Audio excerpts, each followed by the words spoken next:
All right, good evening. Happy Thursday. We are February 8th. Wow, end of week 5. I hope you're all feeling like you're in a groove now. First test is done. Actually, the first test looked really well. There were a couple of our mean and our median weren't too far from each other. Our mean was a little bit higher, but they weren't too far from each other. I think we were almost symmetric. I'm hoping you all checked out those numbers in the forum and were able to check out your Z-scores and see where you landed. And, I think we're in a good groove. I'm really excited about what we're teaching today. I use what we're teaching today. I use it a lot, and you guys probably won't use it as much as I do, but I'm a nerd and I'm always wanting to know, hey, what's the probability of this happening? And this one is a real fun one for that because it deals a lot with, you can use categorical data, and it's kind of a fun way to play with that data. So, sorry. We're going to talk about binomial experiments. We're going to learn about binomial experiments today. We're going to compute the probabilities of binomial experiments. I'm going to show you the math behind it, and then I'm going to show you some really easy, nice calculator work with it. We're going to use the mean and the standard deviation, and we're going to do the graph. The graph is like, okay, that's cool. That's a graph. I'm not going to ever make you use it. And today is, again, probably another somewhat short class. This isn't a super long chapter, but sometimes I've noticed that I've tried like putting 2 different pieces of a chapter together in the same video before, and it just is too much to bite, because this class is technically should be a 4-day-a-week class, and I do 2 days at a time, and putting all 4 into one, sometimes it's just rough. So this is today's class, and we're going to get going and have some math fun. At least I will have fun. Hopefully you all will too. So 6.2, this is a lot of words. So the things that are binomial experiment. Binomial experiment have something called Bernoulli trials. You don't have to memorize this. Bernoulli trials are things where you have either a success or a failure. There's 2 options. Even if you have 20 variable or 20 different outcomes, one of them is a success and the rest of them are failures. So binomial experiment, you're going to have a fixed number of trials. So every time you repeat the experiment is a trial. So you have to have a fixed number of trials. So you roll a dice 8 times. You pick a card out of a deck and put it back in, and you do that 20 times. You, I don't know, you drive to work 50 times and take whatever data you're doing. So you have a fixed number of trials. Number 2, the trials are independent. We talked about independence last week. And so one outcome of the trial can't affect the other outcomes of the trial. That's why I said that you would pull a card out of a deck and you would put it back in. Technically, I guess, would have to put it back in and then shuffle it and then pull the next deck out. There need to be 2 mutually exclusive outcomes, success or failure. So I can't roll a 3 that is also an even number. They have to be mutually exclusive. They have to be disjoint, and there has to be success or failure. An example we're going to do today is blood types. I'm not going to have type A blood and also have type O blood. I mean, obviously there's cases with blood transfusions and bone marrow and weird things like that, but let's not go there. And then the probability of each success has to be fixed. So my probability of succeeding is going to be fixed. So the probability of pulling a king out of a deck of cards, is if I'm putting it back in and shuffling them, the probability is the same every time I pull out. Every time I roll the dice, the probability of rolling a 3 is the same every time. Make sense? I'll give you a moment. Those of you writing stuff down.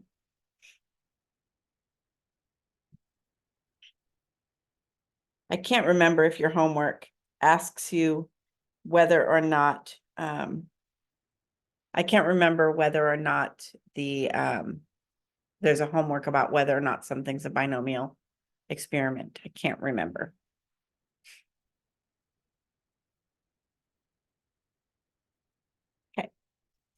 So in a binomial probability distribution, we use n for how many trials we have. There are n independent trials. P is the probability of something happening, and then 1 minus P is the probability of failure. We use a capital X for a binomial random variable. We talked about that on Tuesday. And so the X is the random variable, and then our number of successes would be lowercase x. So it's kind of weird like that. So, and our number of successes we can have is going to be somewhere between 0 and the number of trials we have.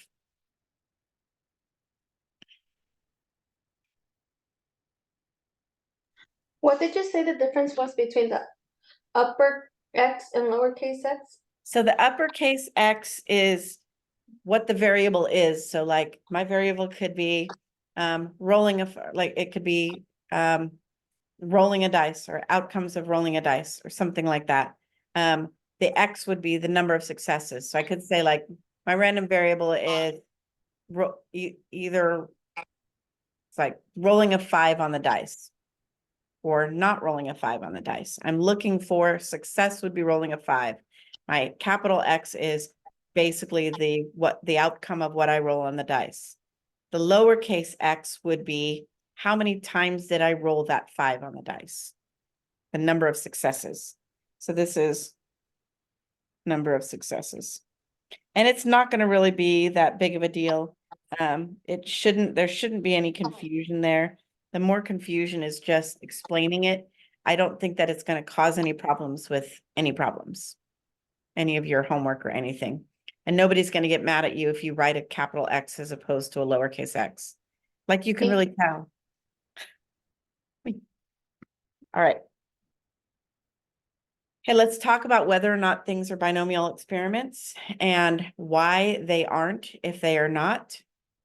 So a player rolls a pair of fair die 10 times. The number X of sevens rolled is recorded. Okay, this is not a binomial, or this is a binomial? Yes, sorry, it just doesn't say the probability.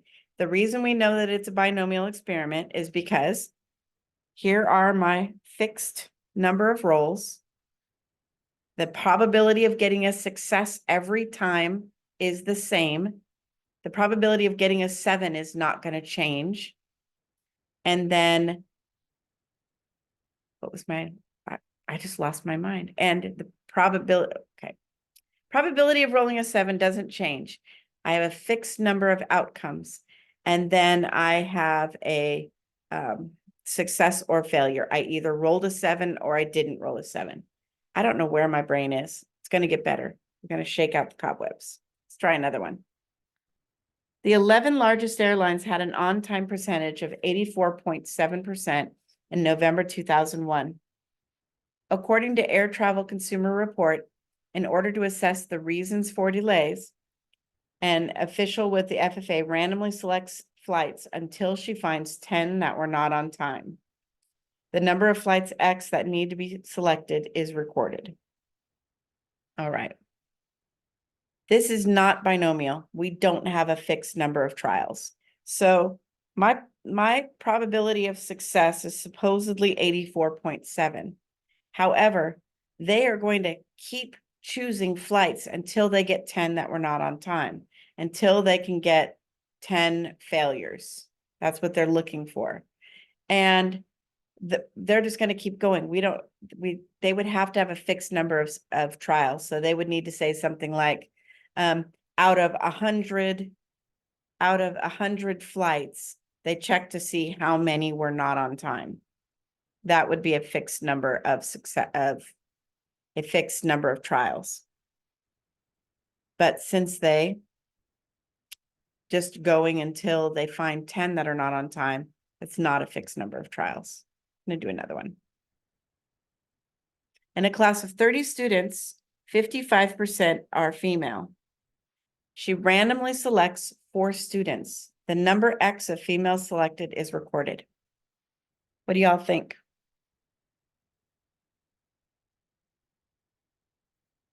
I see a head shake over there. You are absolutely right. It is not binomial. The probability of getting a female changes every time they take one out of the class. Because we have a class of 33 students with 55% female. You take one out. Now I have 29 students in the class, and the percent that are female is going to change depending on whether or not I drew a female out. So they were not independent. Hopefully this is making sense. Okay, let's talk about our binomial probability distribution. This is much easier than our previous probability distributions, except for I'm going to make it difficult before I make it easy. So hang in with me. I'm never going to ask you to make a tree diagram the way I'm going to make a tree diagram. I will never ask you to do that. So according to the American Red Cross, 7% of people in the US have type O blood. And we have a sample of size 4 to determine the number of people with blood type O negative. We're going to construct a probability distribution for our random variable using a tree diagram. Okay, so my first sample, this is going to be crazy. So my first trial, I either get success or failure. Okay, now I'm going to build onto the second trial. I either got success or failure off either one. So I either went from here to there, or I went from here to here. So I either had success, success, success, failure, failure, success, or failure, failure. So there's my second trial. Here's my third trial. Each one of those, there's 2 probabilities that come off each one of those. And you just kind of follow the arrows up. Don't worry, you're not going to have to build one of these. So if I had 3 successes, I follow that one. So look at all the different paths I could take, the different ways I could get results. Watch with the fourth trial, it becomes super crazy. Take a look at that. Be thankful I'm not making you draw one of these. Can you imagine if I did something like 10 trials, what this would look like? It would be wild. So here's my different outcomes by following those arrows. So the top one, notice I have 4 successes. The second one, I have 3 successes and then 1 failure. Then I have 2 success, a failure, then a success. So that's another 3. And so this just shows all the different ways I can get an outcome. So here we go. So notice I have 1 way to get 4 successes. I had 1 way to get 0 successes. There's 1, 2, 3, 4 ways to get 1 success. And all of these different. So this would be really time consuming to do this. Thank goodness we're not going to have to do this by hand. I'm going to do one by hand. You do not have to math it with me. You can just watch. And then I'm going to show you the fancy calculator function. All right. So let's take a look at each possible value of our random variable X. So our possible values are 0 successes, 1 success, 2 success, 3 or 4. These are our possible outcomes. We can either have anywhere between 0 and 4 successes. So when we're looking at 0 successes, there was 1 way to get 0 successes. And this is an and probability, so we're going to multiply it.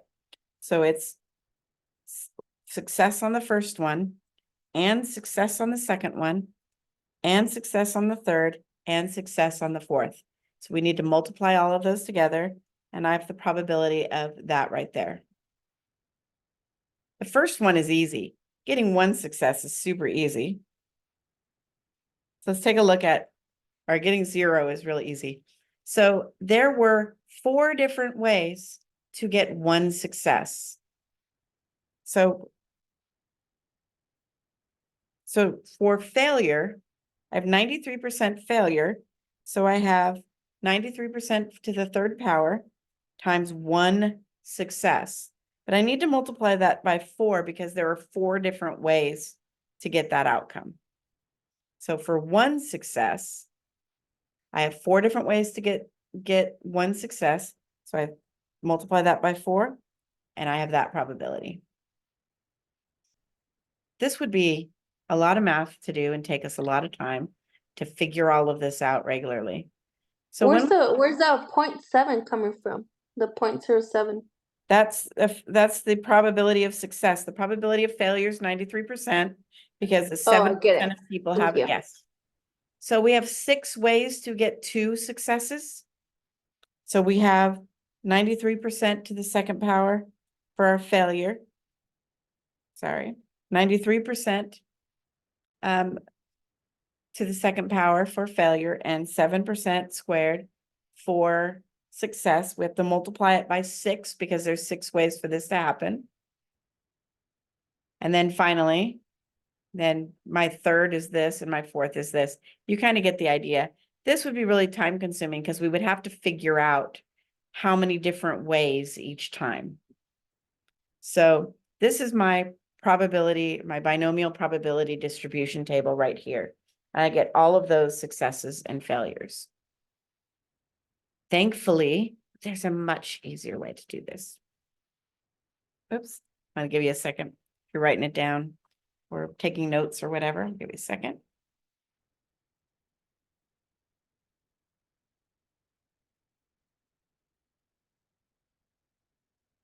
All right.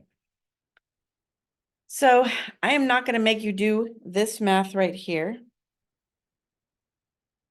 This math that's in here, I'm not going to make you do that.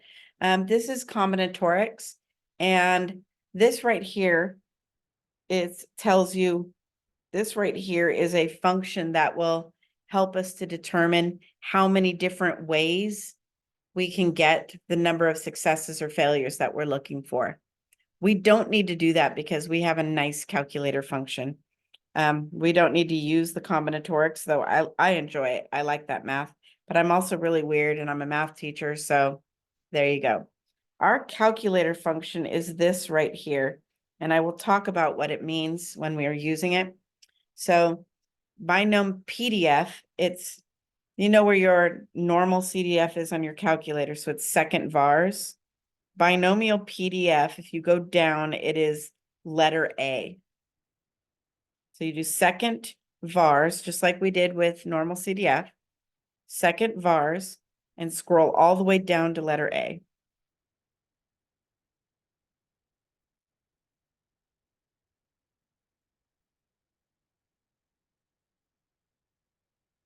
Did y'all find it? We're gonna do it in a minute. And this will Yes. help us to determine, yes? So this right here is our number of trials. This is probability of success. That S is weird. And this is how many successes we're looking for.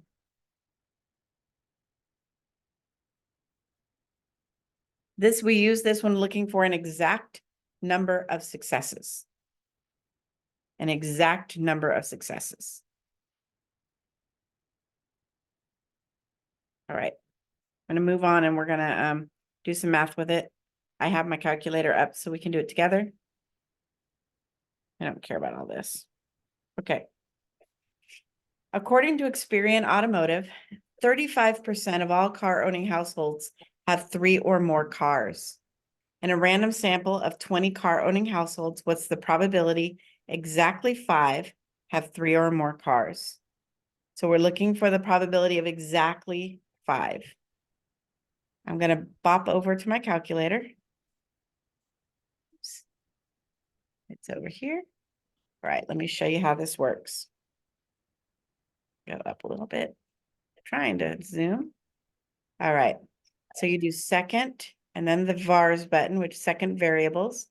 Scroll all the way down to binomial PDF. It's letter A, binomial PDF, and go into that and hit enter.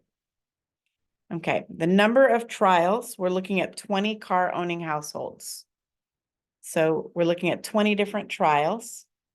The probability is 35%, so put it in a decimal. So it's 0.35. And we're looking for the probability that exactly 5 So my calculator says X value. Am I on the wrong one? Here's It what? says X value. My calculator says instead it says paste at the bottom, but it says X value, DF, binomial PDF. Am I on which number did you press? It's binomial PDF. I don't know. Yeah, that's what it says, binomial PDF. Okay. And Is that then, not the right one? yeah, binomial PDF is correct. You don't have X value? Yes, I have an X value. Okay, that's But 5. yours says trials. Trials is the Okay. first one. Okay. All right, got it. Thank you. Okay, yes. All right, anyone else? Okay, go down to paste and hit enter. And you're gonna have to hit enter again because all it did was paste it in there. And we got about 12.7% chance or 0.127. That's as far as I'm gonna go. Did we all get the same answer?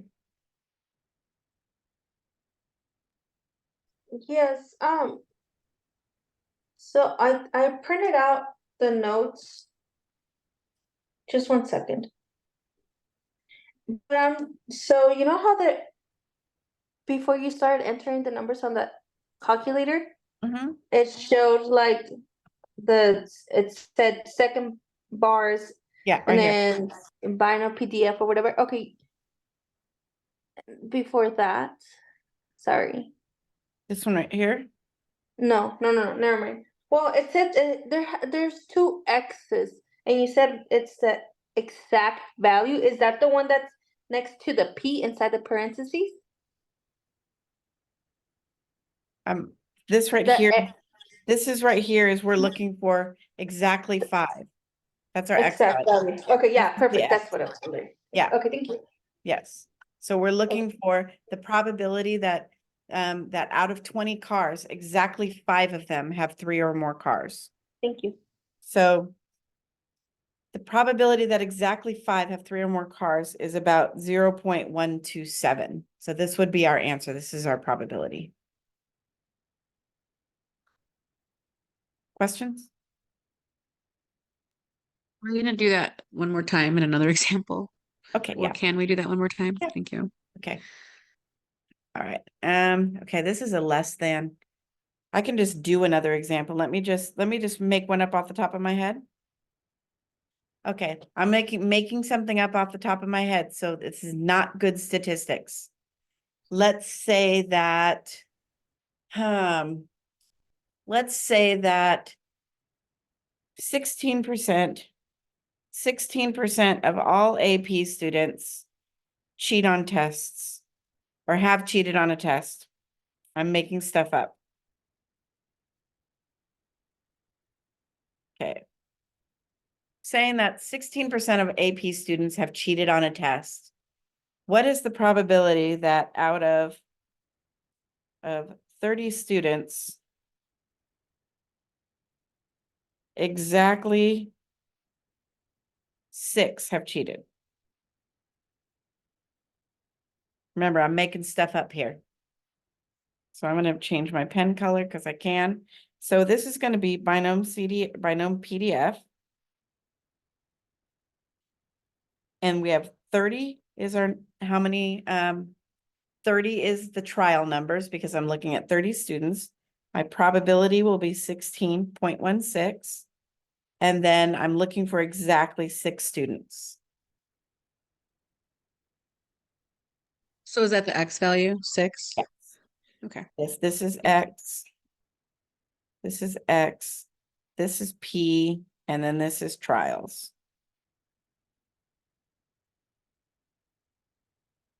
So And P right will there always was be something- a percentage, a decimal, Yeah, always make it a decimal. Yes. and our N will always be a whole number. Yes. Got it. And right there, we're solving for We want to know the probability that exactly 6 have cheated. So we're looking for the probability that X equals 6. So the probability that our variable equals exactly 6. Okay, thank you. Okay, I'm gonna go back to my calculator. I do second vars, go down to binom, PDF, and it's 30 kids. I don't think that this is the case, at least not with my kids. I don't believe my kids are cheaters. I just was trying to come up with something. So we're looking at that probability right there. Got it. So It's definitely not what I got. that's not what you got? No, I got 0.80637. I don't know. Maybe I did the wrong one. Did you me try accidentally this. do CDF instead of PDF? Probably. Let me go What's back. gonna make a difference? I'll let you try it again.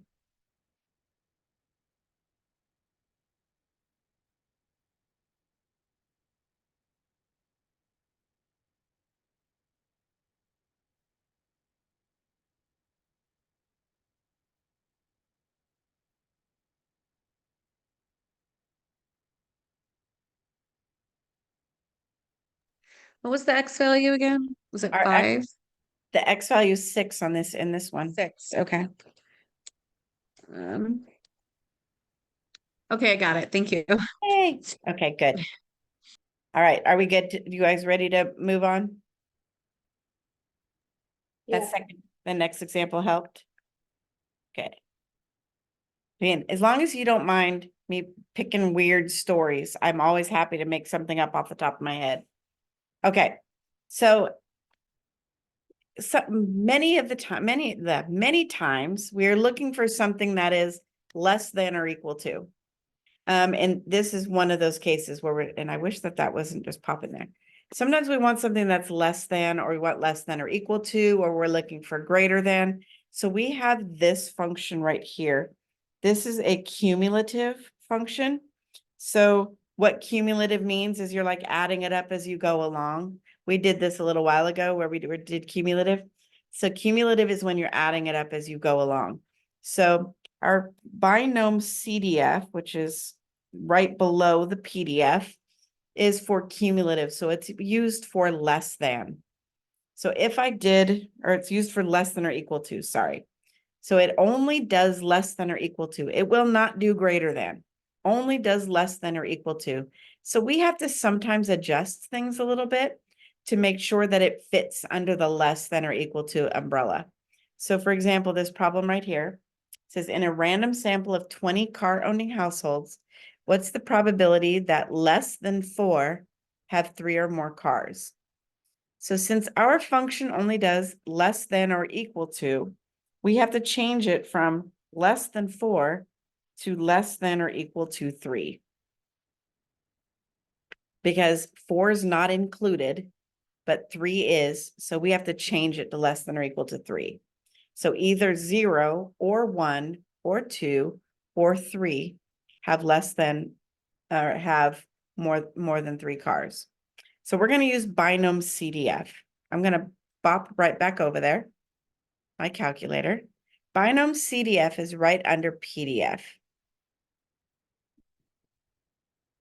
So if you think of the word of CDF as being cumulative, that should hopefully help you to realize which one you choose. So I'm going to go into here. So it has the same setup here. So we still have 20 trials. We have the same probability. So I'm using the X value 3 because we need less than or equal to 3. Give you a second to get that into your calculator. I'm going to hit enter, and then of course, enter again. So this is the same number that they got. So our probability that they had 3 or fewer cars is about 4%. So this would be really unusual because it's less than 5%. Remember, any probability less than 5% is considered unusual. So it would be unusual if out of 20 cars, 3 or fewer had 3 or more cars. Questions? We're going to do more of these, don't worry.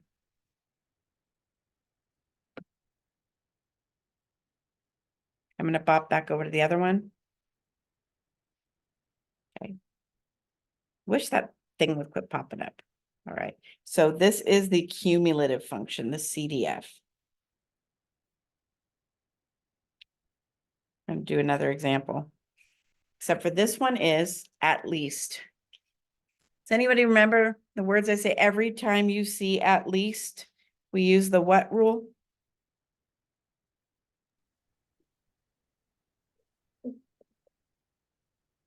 Oh, Okay, you're trying. Every time you see at least, use the complement rule.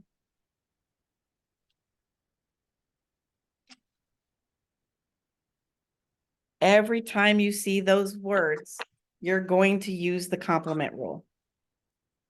So once again, we're looking for, we have a random sample of 20 car owning households, but we want to know the probability that at least 4 have 3 or more cars.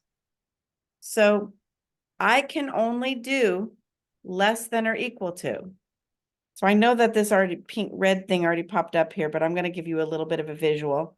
So I have 0, 1, 2, 3, 4, 5, 6, 7. Let's pretend that I counted all the way up to 20.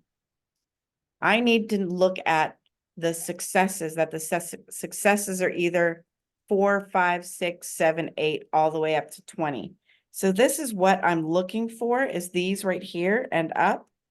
I don't have a function that can give me that, but I can calculate this, the probability of this, and then subtract it from 1 to give me that. I don't know if the visual helps you, but it helps me. So I'm basically subtracting this off. So what we're going to do is you're going to do 1 minus, and it's your binomial CDF is going to look exactly like it looked before, because we want to know the 1 minus the probability of 0, 1, 2, or 3. So let me show you what that's going to look like in your calculator. So usually I put in the 1 minus first. I do 1 minus first, and then I do second vars, go down to binomial CDF, and all of this stays the same. We don't even have to change this. So notice it just pasted it right after my 1 minus. And I'm going to just hit enter. And it gives me that 95.56%.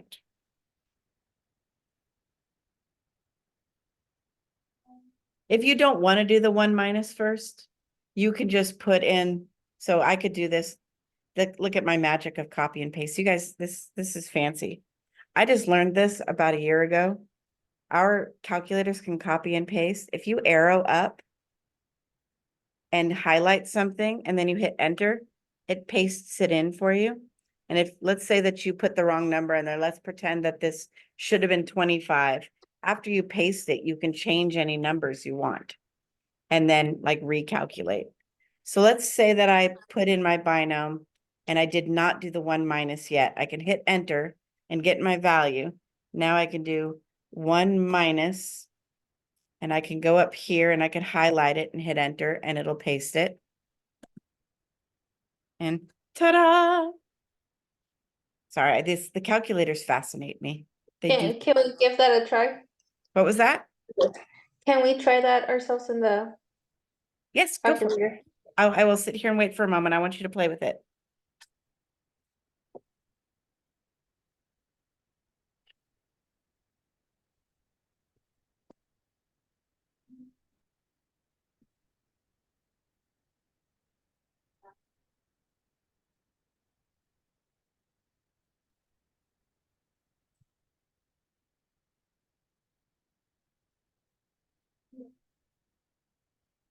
I frequently use it just because I'm lazy and I don't want to write numbers down. I will do a lot of calculations, and like if I wanted to say for some reason I wanted to add all of these numbers together, I would go like that and then do plus and then go and highlight another one and hit enter. And I do this stuff all the time because I'm too lazy to Okay, cool. Got it. Isn't that great? That copy and paste is so great. Yeah, it's like I was looking for a copy button, but you just gotta highlight it and press enter Yep. on my calculator. And it works really great. Like if you, how many times have you like put a formula into your calculator and then you realize and hit enter and it calculated it and you realize you made a typo in that formula? I do it daily. You can go in and you can copy that and paste it and then fix your typo and then recalculate. So you don't have to type the whole thing in again. I don't think I have any good ones in here, even though Yeah, I've caught myself entering like the wrong digit or something, so I hit clear thinking it's just gonna delete that spot, but it erases the whole thing. So, and I found out if you just put the delete over it, the number, and it deletes that digit. it's true. Or if you're just looking for the previous answer you have, like if I don't want to highlight it and all of that, if I just wanted to recall this one right here, if you do second and then this negative button down here, it just uses the last answer. So that's kind of cool also. Okay, I'm done playing. I'm gonna go back. I could do it all day. I feel like I could teach a whole class just on playing with these calculators and learning new things. I'm gonna go back over here. All right. So we got about 0.9556 for our probability here. I have one problem coming up that has like all of these in a row. So you'll get to practice all of them with me here. Here it is right here. So what I would like you to do, and D may pose problems. If you get stuck when you get to D, just stop and sit there and look pretty and then we'll go through it together. I would like you to try at least A through C on your own. And I'm going to sit here and I'm going to give you guys a couple minutes and then I'm going to work quietly behind you. So go ahead and start A, B, and C on your own. And if you're brave enough to do D, do that one also.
I have my answers up on the screen if you want to check yours once you get them.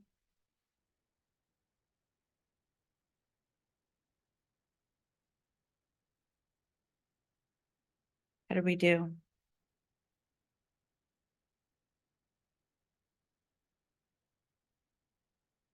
This does not mean that I got them right. Sometimes I do typos. So if you, For B, I got 0.00239. What did you get? 239. I got 239. You got 0028. did you put 3 in your CDF or 2 in your CDF? Maybe I did the 3. I'll try it again. Okay. The reason it's 2 is because it says fewer than 3. So it's does not include 3. How'd you do, Guy? Did you get them? Okay. Nancy? Were you guys subtracting that one? Were you guys using that one on the A? So The one on letter C, is that what you're talking about? on letter A, you used the one minus something, or did I just? No, there's no 1 minus. Because I entered the same thing, but it gave me a different answer. I'll try it again. Give me second guess myself. It's okay. Okay, I did not do a 1 minus.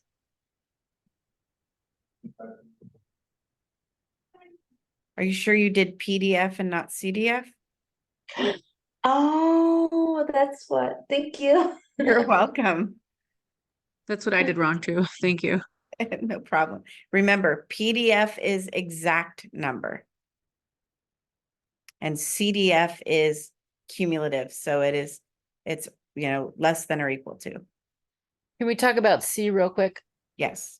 Okay, so if we were plugging in the number 3 where the 2 is, what language would we see instead of at least?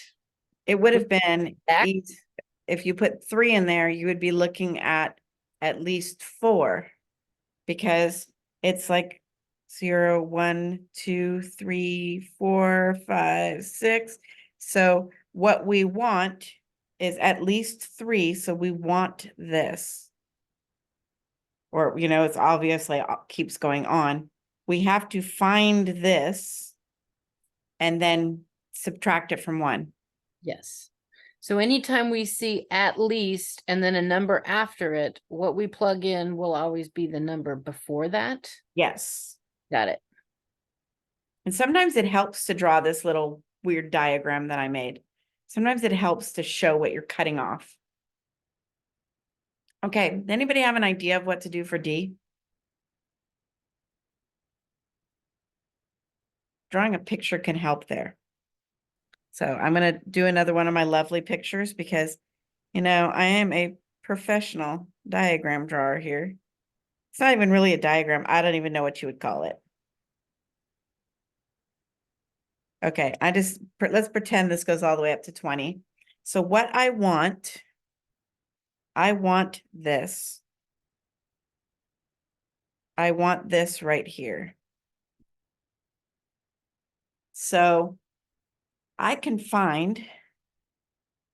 to find all of this right here, and then I'm going to cut off this right here, if that makes sense.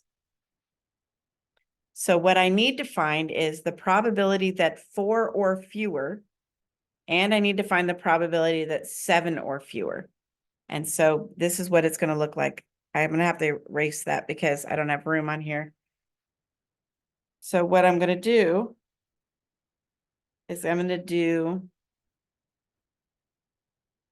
binom CDF 20.417 minus binom CDF 20.441. I can't write 4. So doing that is going to give me just those 3 middle ones. So I'm finding 7 or fewer, but I'm cutting off 4 or fewer. Do you guys need me to show you what that looks like on my calculator? Yes, please. Okay. So I'm just gonna clear everything because it's just way too busy. I don't like when things way too busy. So I'm gonna do second vars. Okay. So I have 20 trials, 0.41. And I'm looking for 7 or fewer first. Now I'm gonna do minus. And now I need to do 4 or fewer because I want 5, 6, and 7. So I need to cut off 4 and smaller. And so I'm going to go back into second vars. And then I'm going to go down to 4. So notice how it's all, I'm going to go arrow. So it's all right in one line. And I'm going to hit enter. And I have a lovely percent there, a lovely probability there. If you aren't comfortable putting the whole thing in your calculator at once, you can always calculate one of them, then calculate the other one separate, and then subtract them. Thanks. Is that helpful? What's more important is, did what I do make sense? Yeah. You're gonna be solving for each, like at least myself, I would be solving for each number, so I'll be changing it from 7 to 6 to 5. Yeah, if you solved for it, you could always solve exact and add them together, but why would you do that? Yeah, so up here, actually I can't, if I paste it, you can see. So there's the 4 the 4 or fewer that I subtracted off. And then there's the 7 or fewer right there. I don't want that now. Get rid of it. There we go. All right. So we ended up with about 33.8%. Questions before we move on to our next little piece? Yeah, I'm still on C. Can you type that in the calculator for me real quick? I am stuck right there. This online calculator is like one of my best investments. I love it. Okay, so I'm going to do 1 minus. Okay. And second vars go down to binom CDF. All right. So 20 people, 41%, and we're looking for 2 or fewer. Because it says at least 3, I still need 3, 4, 5, 6, all the way to 20. So I need to subtract off 2, 1, and 0. So this is what it's going to look like in my calculator. Okay, so let me hold on one sec. Let me just catch up to you. No problem. So 20.41, and then we're putting in 2 and the X value for that? Yes. Or yes. Because Okay, and then I hit at least 3 means not 2 or fewer. okay. All right, I think I got it. But did I do 1 minus? No. So I didn't do 1 minus. So now if I got the answer now, how can I figure it out? Put 1 minus in your calculator. Okay. Okay. Now arrow up so that the number's highlighted and hit enter. Okay. Hit enter. And Got then it. sit and now hit enter and it'll math it. Oh, beautiful. Thank you. I got it. Okay. Yay! Okay, good. Yeah. All right. Let's get off this really like busy screen, unless there's any more questions before we move. We have 6 slides left. We're getting there. We're doing great. Okay. All right. So we talked about expected value on Tuesday, and I told you that those words were not going to go away, and they're not. So when we are dealing with our binomial random variable, we can use a mean and standard deviation. So our mean is mu sub capital X, and our standard deviation is sigma sub capital X. So the mean is just the number of trials times the probability of success. And it makes a lot of sense because if I know the probability of flipping a coin, flipping a heads on a coin is 50%, and I flip the coin 20 times, if I take the 50%, multiply it by 20, I would expect 10 of them to be a success. So the mean really makes sense on your expected value. Standard deviation is kind of a wonky formula, but it is what it is. So we take the number of trials, multiply it by the probability of success, then by the probability of failure, and then take the square root of that. And that's our standard deviation. So it is one of the ways that we can use this to determine if something is unusual or where we would expect to find the usual values. Some looking for like outliers, I guess. So this is one of the ways to do that. So this is our mean NP. We're going to find a couple of them, and then NP times 1 minus P, and take the square root of it for your standard deviation.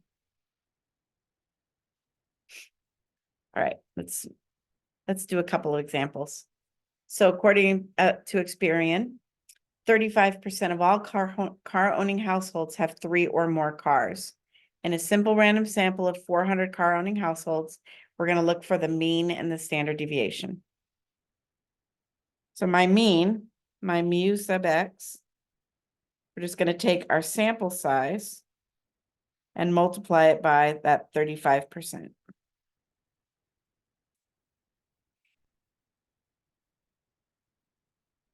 That's a weird number I put in my calculator.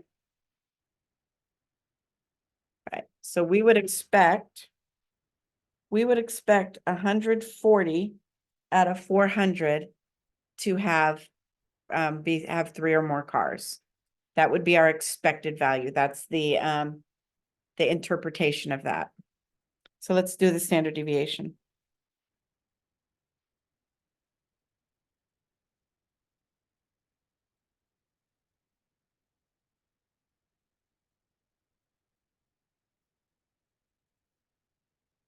So this right here is my probability of success. This right here is your probability of failure. That's what those two things are.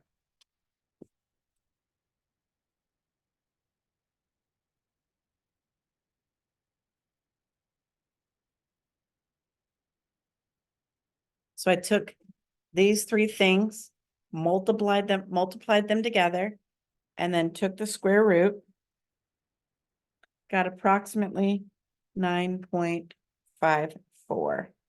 Give you a second to make sure you get that same number if you're doing it along with me.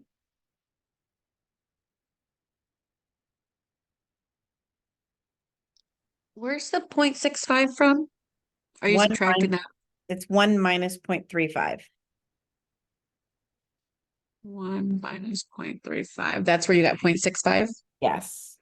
Okay, thank you.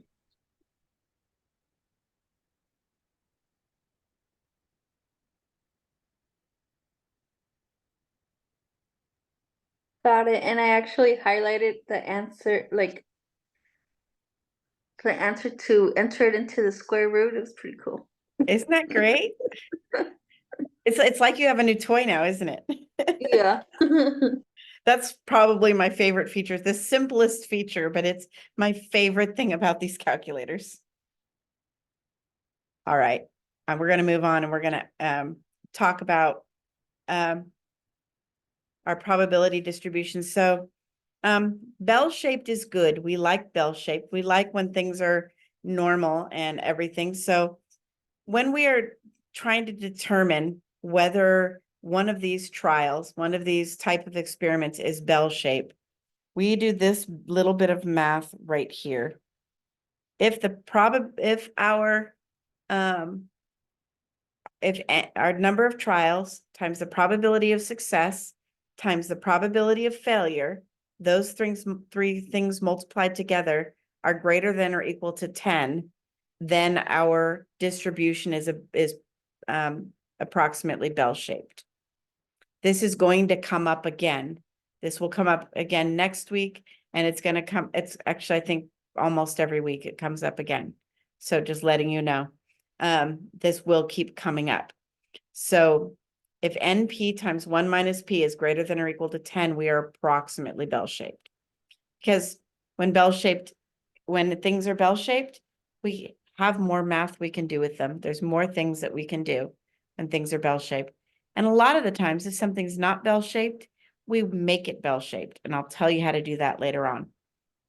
I have a question. The number that the P that's subtracted by the one Uh-huh. that's inside the parentheses, Yes. that's always gonna be the failure? Sorry, I Yep, can't that's the pronounce. probability of failure. Yes. Okay, good, thanks. No problem. Anyone else before we move on? I only have 2 more slides, 3 more slides. Okay, so let's talk about our empirical rule. Y'all remember empirical rule? So the empirical rule states that 95% of our observations lie within 2 standard deviations of the mean. Anything outside of that is considered unusual. Anything that occurs less than 5% of the time is considered unusual, just like our outliers are 2 standard deviations from the mean. Anything that is unusual is anything that occurs less than 5% of the time. So we can use the empirical rule with our standard deviation or just calculate the probability in order to determine if something is unusual. This isn't new information, I hope. It's just used in a little bit different way. 2 more slides. Okay. All right. According to Experian Automotive, 35% of all car owning households have 3 or more cars. A researcher believes that the percentage is higher than the percentage reported by Experian. He conducts a simple random sample of 400 car owning households and found that 162 have 3 or more cars. We want to know if it's unusual. So there's 2 different ways to do this. There's the easy way, and there's the way the book wants us to do it. Sorry. So here are the mean and standard deviation we already calculated. The book wants us to use this 2 standard deviation rule to determine whether or not this is unusual. So I'm going to do that right now. I'm going to take the mean.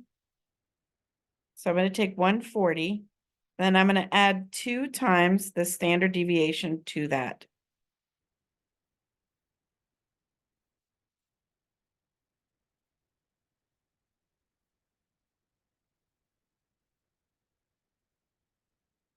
Yep, and except for the fact that I put the wrong numbers in my calculator.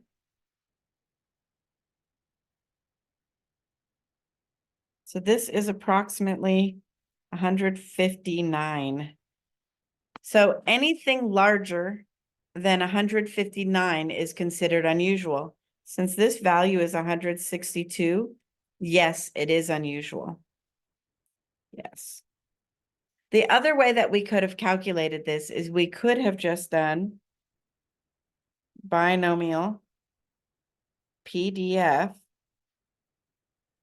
400.35 162 in our calculators.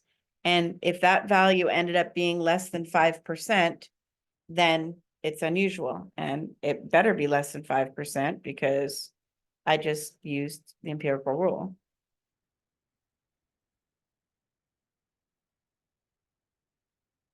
Yeah, Can you give me like 30 seconds just to copy it down quickly? Thanks. Except for, okay.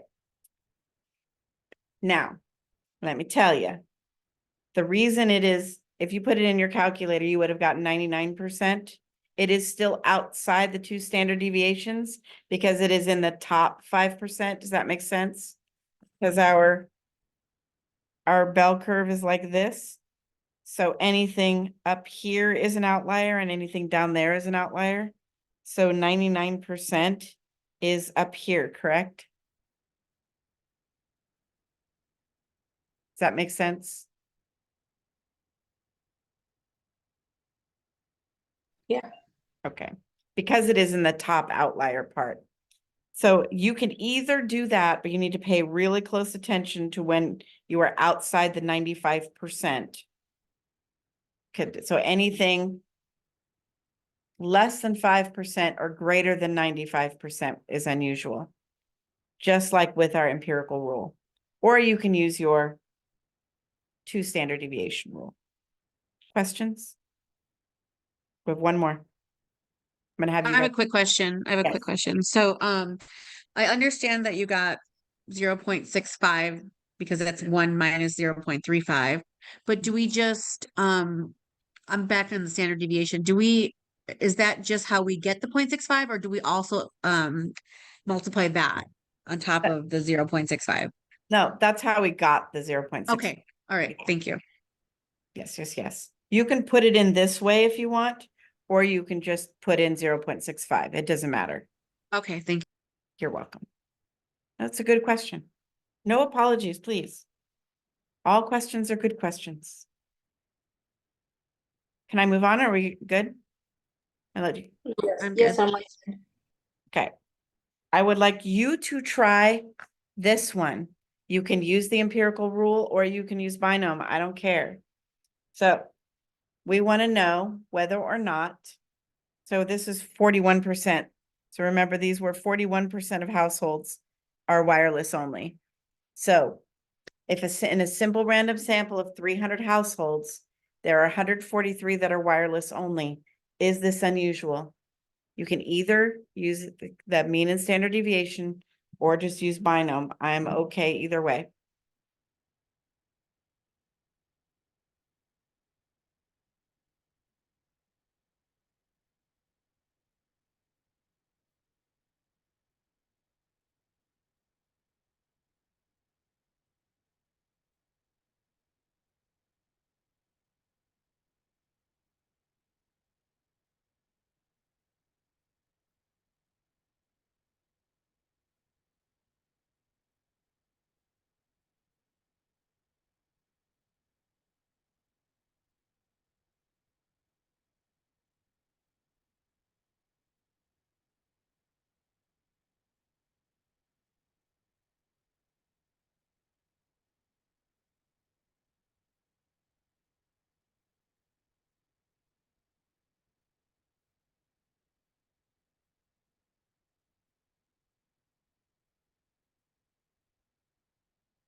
All right, so I just calculated it. So when you're ready, go ahead and look up. Otherwise, just keep working.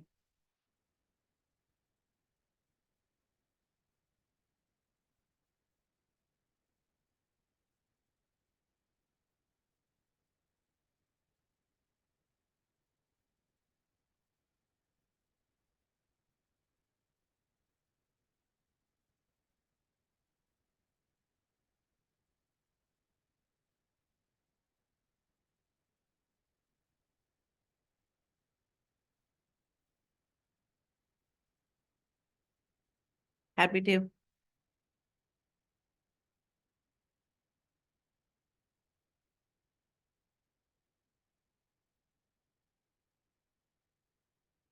want me to do the binom also?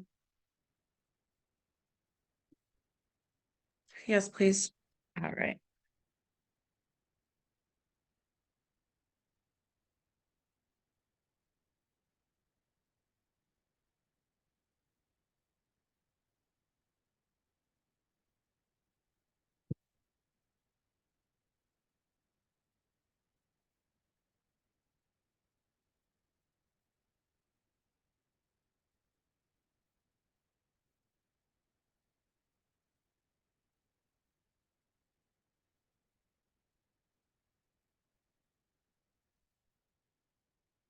There we go.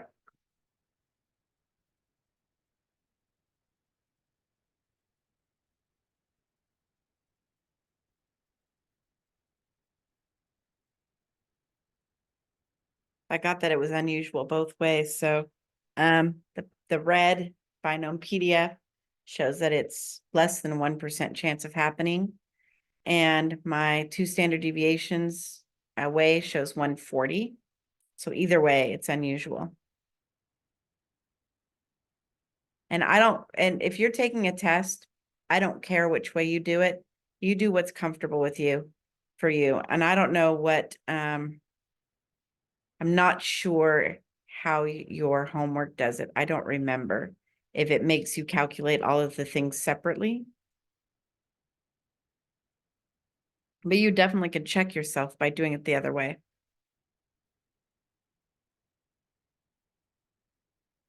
Questions?